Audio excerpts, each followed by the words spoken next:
اللهم أهل علينا شهر رمضان بالأمن والإيمان والسلامة والإسلام والتوفيق لما تحب وترضى يا ذا الجلال والإكرام. فضلك iyo wanaaga uu leeyahay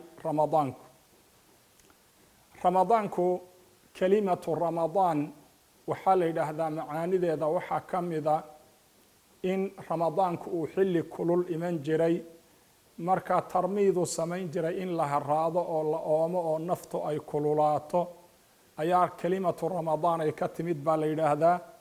waxaa kaloo la yidhaha kelimatu ramadaan waxay ka timid waa gufraan adunuub, qofka maxaanku idhaha inta sida loo dhalaaliyo birta daxalku markuu ku dhaco oo kale inuu ramadaanku yahay mid markaa ka nadiifinaya wasakhdii iyo daxalkii iyo dunuubtii iyo macaasidii qofka soo gaadhay.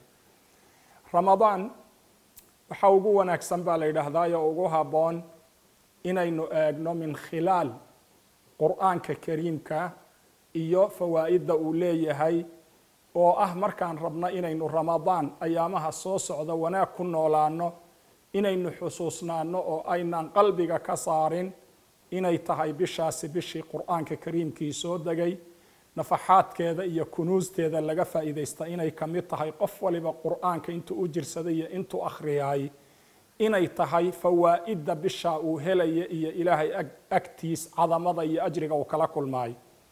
shayga markaad doonayso inaad ogaato ama aad doonaysa inaad ku dhaqanto maalan dastuur markay dowladi dejiso dastuurkaa dowladdu ay dejisay markay u baahan tahay in lagu dhaqmo horta waa jariirad iyo meel rasmiya inay ku nashrisaayoo dadka ay bartaa. ramadaanka ilaah baa ina baray. allah wuxuu leeyahay shahru ramadaan aladii unzila fiihi alqur'aanu hudan linnaasi wabayinaati min alhuda waalfurqaan faman shahida minkum ashahra falyasumhu baa layna yidhi.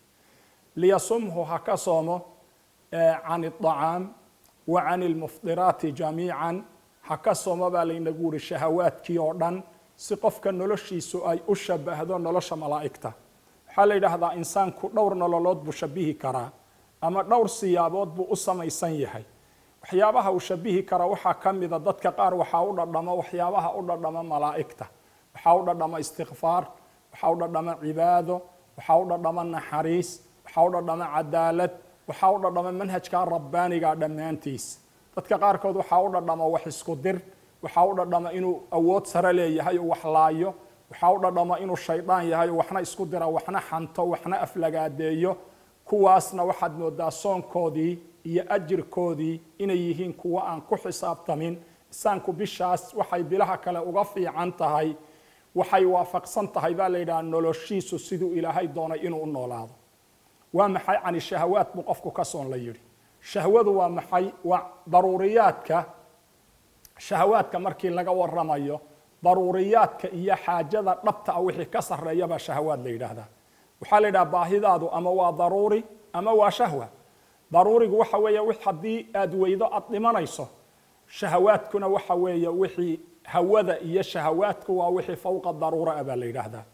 insaanka labadii aslu baqaaga ahayd istibqaa'a daatiga ku saabsanayd ee midna tarankiisu uu ku dhisnaa inuu tarmo uu wax dhalo, midna ay ku sinayd inuu isagu noolaado, labadiibaa bisha ramadaan laga joojiyey. maxaa laga joojiyey? mid daatadiisa ku noolaanaysa waa cunadii iyo cabitaankii iyo raashinkii naftu ay cuni lahayd baa waxaa la yidhi waxba ha cunin laga bilaabo min duluuci alfajri ilaa guruubi shams. waxba ha cunina waxba ha cabin baa la yidhi. kulliyanna loogama joojinina waxaa la yidhi maalintii iska daa, habeenkii baa lagu ogol yahay. waa wixii isaga naftiisa iyo jirkiisu ay baaqiga ku ahaan lahaayeen, wixii isaga duriyadiisu ay baaqiga ku noqon lahayd oo ah haweenka iyo ragga waxa ka dhexeeya ama jimaacii iyo wada noolaanshihii iyo xaaladii reerka, iyadana waa la joojiyey. waxaa weeye ilaahay wuu tilmaamay calima allahu anakum kuntum takhtaanuuna anfusakum fataaba calaykum wacafaa cankum faalaana baashiruuhuna baa layidhi. laakiin goormaad la mubaasharaynaysaan? waa waxa weeye min guruubi shams ilaa duluuci alfajri inta udhaxaysa wey. insaanku marka nolosha uu ku nool yahay qiimihiisu waa maxay? insaanka waxa weeye qiimihiisu waa qiyamka iyo iimaanka iyo ruuxda wey. insaanku labuu ka kooban yahay, ruux iyo wuxuu ka kooban yahay jasad jasadka iyo maadadu muhim ma aha, waxaa muhima ruuxdiisa iyo qiyamkiisa iyo sharaftiisa iyo wuxuu aaminsan yahay. waxaad ku garan kartaa aayad qur'aana ilaahay jala jalaaluhu wuxuu leeyahay الرحمن علم القرآن خلق الإنسان علمه البيان. الرحمن علم القرآن. الله الرحمن كوحو آدمها أقوم نشكتي قيم إيا علم إيا قرآن إيا دين إيا منهج رباني إنو براي إنت أونا أشيغن أبور كودا دم بينو يسولي يسوي أبورا إنتانو إلهي أشيغن يوحو أشيغي إنو قيم براي ودين براي وقو تلقلي إنا أهادان داد شرف له ومادة كهر مريان حريصة إيا إيمانك